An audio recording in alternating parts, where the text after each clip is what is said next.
కావాలనే మీ కలను నెరవేర్చుకోండి. సంప్రదించండి హెగ్డే ఫెర్టిలిటీ, హైదరాబాద్, తెలంగాణ.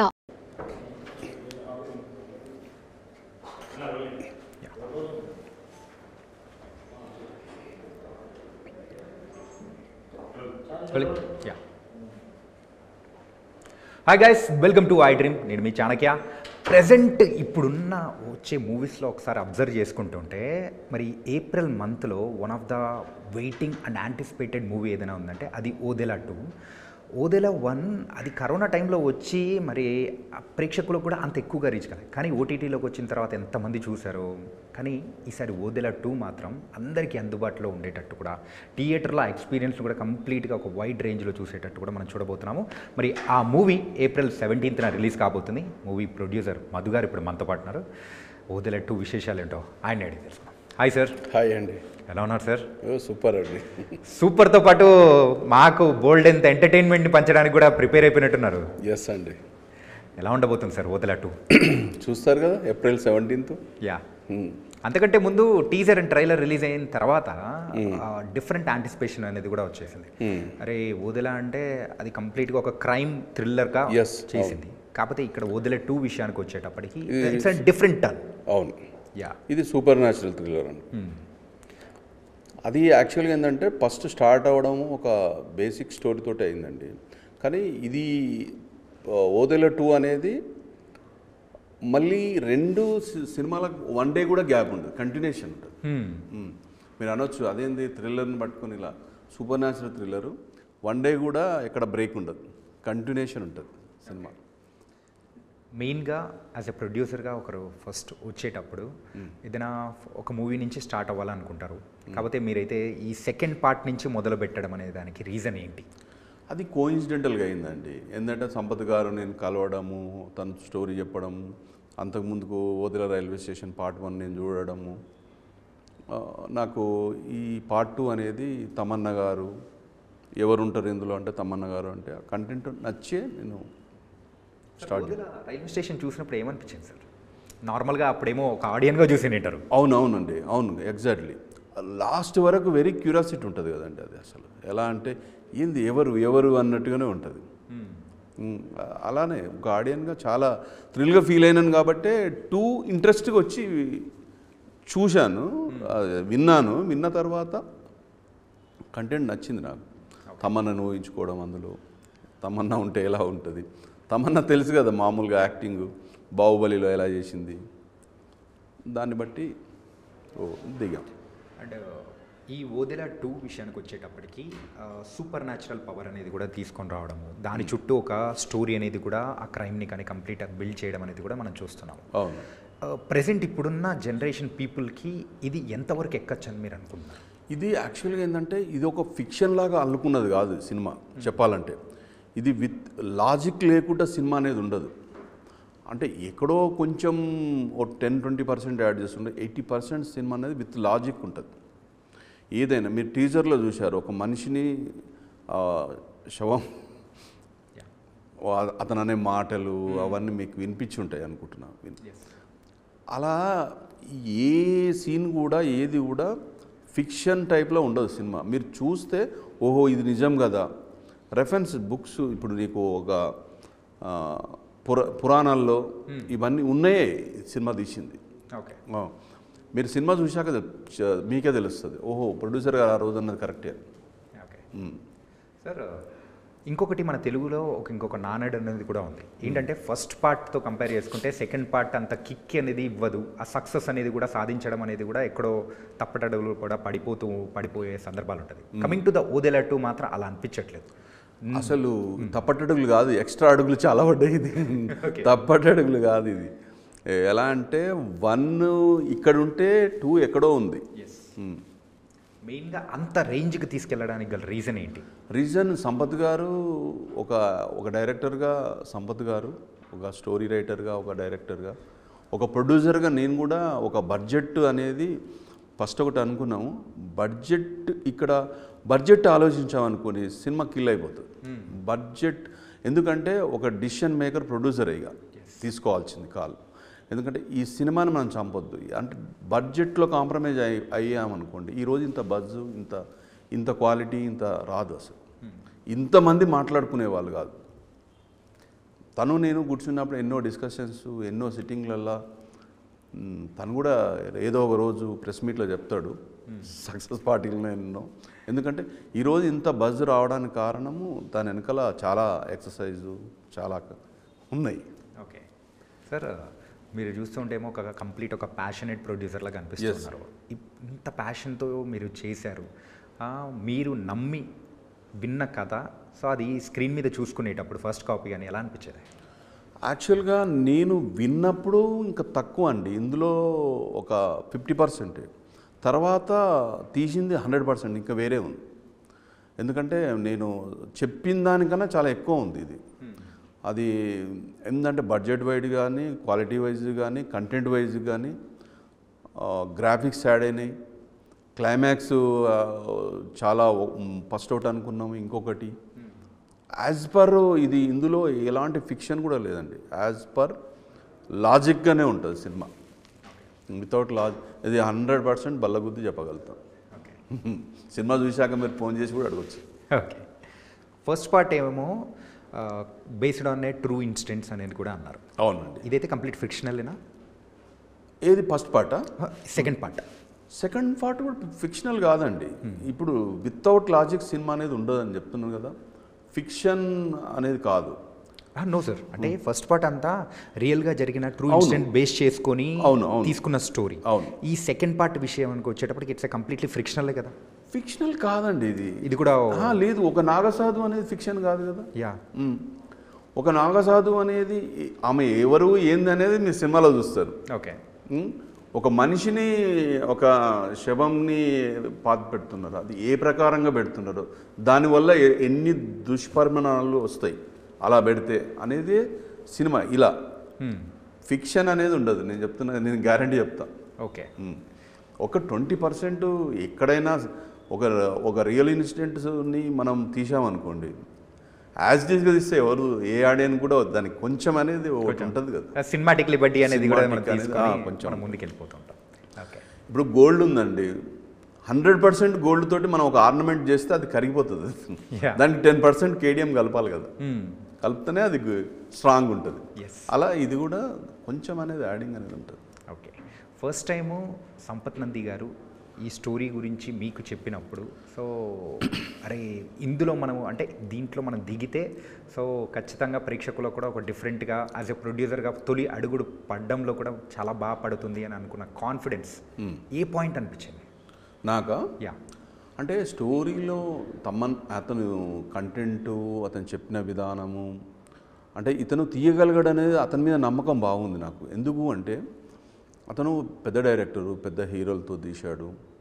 ఈ జానర్ అనేది ఆయనకు చాలా ఈజీ అనేది నేను ఒకటి నమ్మినా నేను. ఎందుకంటే డైరెక్టర్ ఇక్కడ ఉంటే కంటెంట్ ఇక్కడ ఉందని అనుకున్నాను నేను ఫస్ట్. రాయడంలో ఆయన రైటర్, బేసిక్గా రైటర్ కమ్ డైరెక్టరు, ప్లస్ పెద్ద పెద్ద హీరోలతో సినిమాలు తీశాడు.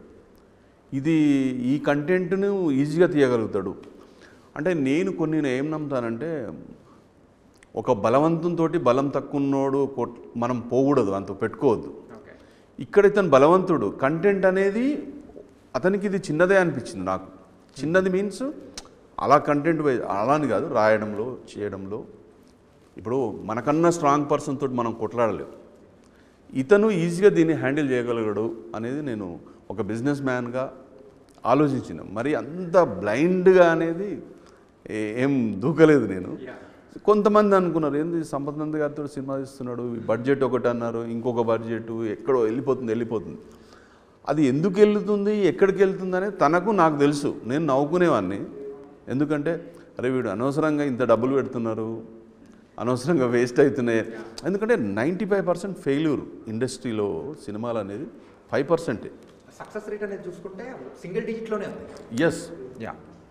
ఇప్పుడు నేను కూడా నా ఫ్రెండ్ ఎవరన్నా వచ్చి కొత్తగా సినిమా తీస్తే నేను కూడా అలానే అనుకుంటా. అరే నువ్వు ఎందుకు వచ్చి సినిమా తీస్తున్నావురా అని. అంటే ఇంట్లో రకరకాలుగా ఉంటుంది. నీ టేస్ట్ ఏముందో తెలియదు, నీ జడ్జిమెంట్ ఏముందో తెలియదు, ఆపోజిట్ డైరెక్టర్ ఎలా తీస్తుండో తెలియదు.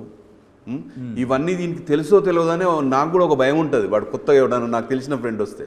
అలానే నన్ను కూడా ఎవరైనా అనొచ్చు కదా. కానీ నాది నాకు తెలుసు, ఓకే, నేను ఎలా తీస్తున్నాం, ఎలా ఏందనేది. ప్రొడ్యూసర్గా మీ జర్నీ స్టార్ట్ చేసేటప్పుడు ఇంట్లో వాళ్ళ సైడ్ నుంచి కానీ చుట్టుపక్కల ఫ్రెండ్స్ కానీ అరే ఇప్పుడు మీరు అన్నారు చూసారా మీ ఫ్రెండ్స్తో అరే ఎందుకు బాబు అని చెప్పేసి అన్నట్టు మీరు కూడా అంటే మీకు కూడా ఎవరన్నా అలా అన్నారా? ఎవరన్నా అన్నారు కాదు, కొన్ని రోజుల వరకు ఎవరు తెలియదు. ఓకే, ఇంట్లో వాళ్ళకి తెలుసు. ఇంట్లో వాళ్ళు యాక్చువల్గా చెప్పాలంటే ఇంట్లో వాళ్ళు కొన్ని రోజులు మాటలే బంద్ చేసారు అనుకోండి. మాటలు మీన్స్ ఒక కొంచెం వద్దు అంటే వాళ్ళు కూడా ఆలోచిస్తారు కదండి. సినిమా అనేది 95% ఫెయిల్, 5%. రియల్ ఎస్టేట్ అనేది ఎన్నో రోజుల నుంచి నువ్వు చేస్తున్నావు, నీకు తెలిసిన ఫీల్డ్ కాబట్టి. ఇక్కడ నాకేంటంటే ఒక ఫ్యాషన్, ఒక మనిషి అనేవాడు తను ఉంటాయి కదా కొన్ని, ఒక ఫ్యాషనేట్గా ఉన్నా. నాకు చిన్నప్పటి నుంచి సినిమాలంటే ఇష్టం. ఇప్పుడు వీక్లీ మ్యాగజైన్స్ కూడా కొత్తది వచ్చిందంటే వీక్లీ వచ్చిపోయి కొనుక్కొచ్చుకొని సినిమా పేజీలు చూసుకునే నుంచి మనకు అంత ఇంట్రెస్ట్. అలా ఒక హీరోకు లెటర్లు కూడా ఫ్యాన్స్ అని లెటర్లు రాసిన రోజులు కూడా ఉన్నాయి. చెన్నైలో హీరోలు అందరూ అక్కడ ఉండేవాళ్ళు కదా, టీ నగర్ అడ్రస్లతో సహా ఉండి అలా చిన్నప్పటి నుంచి ఉన్నది. ఎందుకు ఒక ఫ్యాషన్ ఉన్నప్పుడు ఎందుకు చేయకూడదు, కానీ ఇంట్లో వాళ్ళు ఆబ్జెక్షన్ చేశారు. నా ఫ్రెండ్స్ కొంతమంది చెప్పలే. యాక్చువల్గా చెప్పాలంటే ఫ్రెండ్స్ని షూటింగ్ కూడా తీసుకురాలే. ఎందుకంటే వాళ్ళు నా కోసమే అనొచ్చు, ఏమనంటే ఎందుకు చేస్తున్నావు అనవసరంగా ఏదో మనం డిసప్పాయింట్ చేయొచ్చు కదా కంపల్సరీ. మన క్లోజ్ ఫ్రెండ్స్ కాబట్టి ఏదన్నా అనేస్తారు ముఖం మీదనే. కాబట్టి వాళ్ళని డైరెక్ట్ సినిమా థియేటర్లోనే చూపిద్దామని అనుకుంటున్నాను. టీజర్ చూసిన తర్వాత ఇంట్లో వాళ్ళ రియాక్షన్ ఏంటి సార్? బాగుంది. అప్పుడు నమ్మేశారు. అప్పుడు నమ్మారు, ఓహో పర్ఫెక్ట్ మంచిదే సినిమా తీస్తున్నారు అనేది. ఓకే, అప్పుడు ఫుల్ కాన్ఫిడెన్స్ అనేది కూడా వచ్చేసింది. Okay, and coming to the Tamannaah గారు. సో తమన్నా గారు she the face of this movie. ఏంటంటే నాగసాధువుగా ఇప్పటివరకు అంటే చాలా తక్కువ మంది హీరోయిన్స్ చేసిన రేర్ అటెంప్ట్ని మరి ఇప్పుడు తమన్నా గారు చేస్తూ ఉన్నారు. ఆమె చాలా ఇష్టంగా చేసిందండి. ఇది సంపత్ గారు నా ఇష్టంతో బలవంతంగా కాదు, ఆమె చాలా స్టోరీ నచ్చి చాలా ఇష్టంగా చేసింది సినిమా. ఓకే, అంటే ఇప్పుడు అఖండ మూవీలో బాలకృష్ణ గారిని మనం ఒక అఘోరాగా మనం చూసాం. ఎంత స్ట్రాంగ్గా ఎట్లుంటారంటే ఆయన చూడగానే ఒక పాజిటివిటీ, ఒక డివోషనల్ వైబ్ అనేది కూడా వచ్చేస్తుంటుంది. అవునండి. మరి ఈ మూవీలో కూడా తమన్నా గారిని చూస్తే అలాగే ఉంటుందా? తమన్నా గారు చూశారు కదా మీరు, టీజర్లో చూశారు. ఈవెన్ మూవీలో సంథింగ్ అది వేరు కదా సార్. అంటే త్రూఅవుట్ మూవీలో ఇప్పుడు ఆమె ఎటైర్ ఆమె డిజైన్ అయింది కాబట్టి ఒక నాగసాధు అంటే నాగసాధు అంతే. ఓకే, అండ్ ఇప్పుడు హీరో ఎంత స్ట్రాంగ్ ఉండాలనో అవతల ఆపోజిట్ కూడా అంతే స్ట్రాంగ్ ఉంటేనే వర్కౌట్ అవుతుంది. మరి వశిష్ఠ సింహ గారు చేసిన యాక్టింగ్ కానీ పర్ఫార్మెన్స్ విషయం గురించి చూశారు కదా ట్రైలర్లో ఎలా ఉన్నాడు, ఇద్దరికి ఎలా నడుస్తుందో డైలాగ్ వార్. డి అంటే డి అన్నట్టు ఇద్దరిది ఉంటుంది, డి అంటే డి అన్నట్టు ఉంటుంది. మరి ఫస్ట్ పార్ట్లో ఉన్న వాళ్ళల్లో మరి హెబ్బా గారు మాత్రమే ఉన్నారా, ఇంకా మిగతా వాళ్ళు కూడా యాడ్ అవుతుంటారా? ఇందులో ఉన్నారండి. ఇప్పుడు ఎస్ఐ ఉన్నాడు నాగమహేష్ గారు, ఆయన ఇంకా ట్రాన్స్ఫర్ కాలే, ఆ విలేజ్లో అక్కడే ఉన్నాడు. ఇంకొక కానిస్టేబుల్ ఆయన కొంచెం పొలిటికల్ ఇన్ఫ్లుయెన్స్ తోటి అక్కడే ఉన్నాడు. సర్పంచ్ గారు ఉన్నారు, ఎంపీటీసీ వీళ్ళందరూ ఉన్నారు, కొంతమంది ఉన్నారు పాత వాళ్ళు, ఎందుకంటే సేమ్ విలేజ్ కదా. అక్కడి నుంచి కంటిన్యూ అనేది కూడా అవుతుంది. ఉన్నది. ఓకే సార్, మరి మూవీ అయితే April 17th రిలీజ్ అవుతుంది. ఎస్ అండి. సో ఎలా అంటే టెన్షన్ కానీ ఏదైనా సంథింగ్? టెన్షన్ నాకేం లేదండి. టెన్షన్ అని పెట్టుకుంటే నేను సినిమా తీసేటప్పుడే టెన్షన్ పడాలి, ఎందుకంటే బడ్జెట్లు పెరుగుతున్నాయి, ఇది పెరుగుతున్నాయి. కంటెంట్ మీద ఫుల్ నమ్మకం ఉంది. మీరే చెప్తున్నారు బయట ఎలా ఉందనేది. యాక్చువల్గా చెప్పాలంటే సినిమా బాగుంది అంటే బాగుందనే వెళ్తుంది ఎప్పటికైనా. అది దాగదు, అది ఎంత మనం దాచుకున్నా దాగదు. బాగాలేదు అంటే బాగాలేదనే పోతుంది. బయట బజ్ని చూసి మీరే చెప్పాలి సినిమా.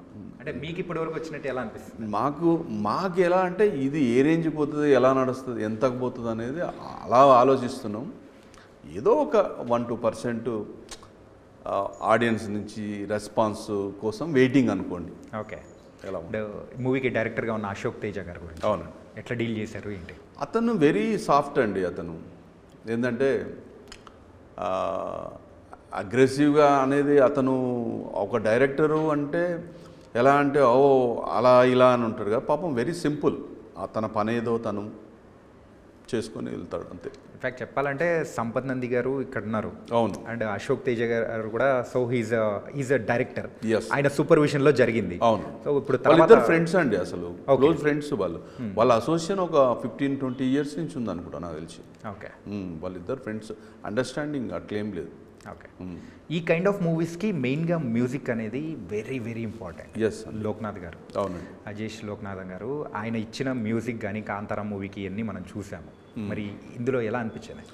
యాక్చువల్గా చెప్పాలంటే ఇలాంటి కంటెంట్ బేస్డ్ మూవీకి అలాంటి మ్యూజిక్ డైరెక్టర్ కావాలని ఇష్టంతో పెట్టుకున్నాం. ఇష్టంతో పెట్టుకొని చూస్తే యాక్చువల్గా ఏంటంటే ఫైనల్గా మాకు తెలిసింది ఏంటంటే ఆయన శివభక్తుడు. ఆయన ఓకే, బాగా కనెక్ట్ అయిపోయింది ఆయన. మొన్న కుంభమేళకు కూడా వచ్చాడు కదా. నేను ఫోన్ చేసి తనకు ఇలా కుంభమేళ ఇలా ఉందండి అని అంటే అతను చూడాలి అసలు వెరీ ఎమోషనల్ అయిపోయింది. ఓకే. అంతకుముందుకు కుంభమేళ వెళ్దాం అనుకున్నాడు, ఎవరో తీసుకుపోదాము అని అనుకున్నారంట. అది ఎందుకో క్యాన్సిల్ అయిందంట. అది చూడండి శివుడే మాకు ఫోన్ చేసి పిలిచినట్టుగా ఉందని అన్నాడు అతను. ఒకటే కాశీ మేము ఓపెన్ చేసినప్పుడు కూడా వచ్చిండు ఆయన. జనరల్గా ఆయన ఏ ఫంక్షన్కి వెళ్ళాడండి ఆయన. అజనీష్ గారు వెరీ బిజీ. ఇప్పుడు ఒక 15 movies ఉన్నాయి ఆయన చేతిలో. అసలు ఎంత బిజీ అంటే అలాంటిది మేము ఓపెనింగ్కి వచ్చిండు, మాకు టీజర్ ఈవెంట్కి వచ్చిండు, ఇట్లా ఫోన్ చేయడం ఖాళీ వచ్చాడు అంతే. సరే, ఎవరిది సార్ ఈ ఆలోచన? కుంభమేళలో అక్కడి నుంచి మొదలెట్టాలి. సంపత్ గారు నేను మా డిస్కషన్, మాదే ఆలోచన. ఏదైనా ఏది జరిగినా ఇప్పుడు కాశీలో ఓపెన్ చేయడం అన్నా కానీ కుంభమేళలో అన్నా కానీ మేమిద్దరం కూర్చోవడం మాట్లాడుకోవడమే అంతే. ఓకే. ఒకనొక టైంలో సంపత్ గారు డల్ అయ్యిండు కొంచెం. అక్కడ పోవడము అంటే చెప్తుంటారు కదా, లేదు లేదు ఏం కాదు వెళ్దాం మనం అని చెప్పాం. అవసరం అనుకుంటే ఫ్లైట్ లేకపోతే చార్టర్డ్ ఫ్లైట్ అయినా పెట్టుకుని పోదామని అన్నాం. ఓకే. ఆ టైం చార్టర్డ్ ఫ్లైట్లు కూడా బిజీగా ఉన్నాయి. కంప్లీట్ ఎన్ని కోట్ల మందో అక్కడ అయితే గ్యాదర్ అయిపోయారు. అసలు చార్టర్డ్ ఫ్లైట్లు అయితే చాలా బిజీగా ఉన్నాయి, మొన్న దొరకలేదు. ఓకే. మా క్రూ కూడా బాంబే నుంచి తమన్నా టీము, హైదరాబాద్ నుంచి మా టీము, బెంగళూరు నుంచి వశిష్ఠ అండ్ మ్యూజిక్ డైరెక్టర్ వాళ్ళ టీము, డిఫరెంట్ ప్లేసెస్కి వెళ్ళి కాబట్టి ఫ్లైట్స్ కొంచెం దొరికినాయి, ఈజీగానే వచ్చేసారు, ఈజీగానే దొరికిపోయినాయి. సార్, ఈ కైండ్ ఆఫ్ స్టోరీస్ ఎవరైనా కానీ చేస్తూ ఉన్నా కానీ ఎక్కడన్నా ఏదో ఒక చోట్లో చిన్న చిన్న ఆటంకాలు కానీ అది చేయగలుగుతారా లేదా అని చెప్పేసి దేవుడు పెట్టే పరీక్షలు అనేది కూడా కొన్ని ఎదురవుతూ ఉంటాయి. అవునండి. మరి చేసేటప్పుడు ఏదైనా మీకు అట్లాంటి పరీక్షలు ఏమైనా ఎదురయ్యా? చిన్నవి జరిగాయండి, అట్లానే ఏం లేదు. అది కామనే, అది కోఇన్సిడెంటల్గా అవుతుంటాయి చిన్నగా మామూలు. ఓకే. అయినా కానీ దాని నుంచి ఫార్వర్డ్ వచ్చి అది కామన్. అది మనం ఇంట్లోకి వెళ్ళి బయటకు వెళ్ళినామంటే ఎవరో ఎదురుతారు, ఏదో జరుగుతుంటాయి. ఇంట్లోనే కూర్చుంటే ఏం కాదు. బయట మనం ఇప్పుడు అన్ని 200 మంది ఉంటారు, నడుస్తుంటుంది, ఏదో చిన్నవి జరుగుతూనే ఉంటుంటుంది. అది కామన్. అది ఇక ఎలా అనిపించింది సార్ సినిమా ఎన్విరాన్మెంట్ అనేది మీకు? చాలా బాగుందండి, చాలా ఎంజాయ్ చేసిన నేను. ఎందుకంటే కాకపోతే ఏంటంటే సినిమా అనేది ఎలా అంటే ఒక శివుడు సినిమా కాబట్టి ఒక నిష్టగా చేయాల్సి వచ్చింది. ప్లస్ ఇంకొకటి ఏంటంటే సీజీ వర్క్ అది ఇది కొంచెం డిలే అయింది అనుకోండి, దాంతో అంతే. కానీ పర్ఫెక్ట్ టైంలో సమ్మర్లోనే దింపుతున్నారు సార్. ఎస్ అండి, అవును. It's was very happy. Teaser and trailer చూసిన తర్వాత కూడా మాకు అందుకోసమే డిలే అయిందేమో, మాకోసం కరెక్ట్ టైం కోసమే డిలే అయిందేమో. ఒకవేళ నేను ఒకటి ఏంటంటే ఏది జరిగినా మన మంచి కోసమే అనుకుంటాను నేను.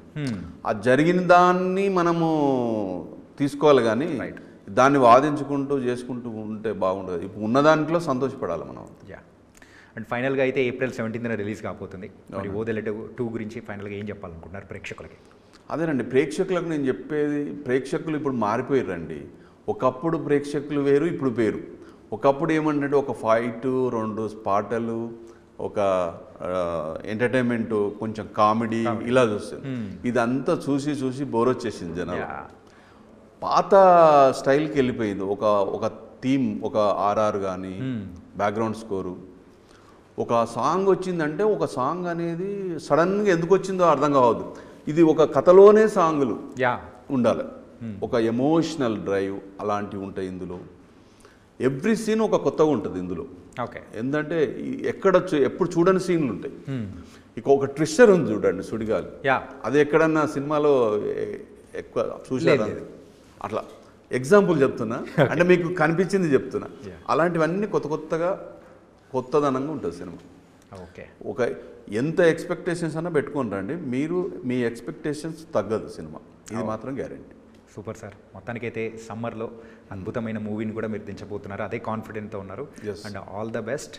తెలుగులో ఇంకా మంచి మంచి మూవీస్ అనేది కూడా తీయాలని కూడా కోరుకుంటున్నాను. ఓకేనండి. Thank you Thank you, sir. Thank you very much.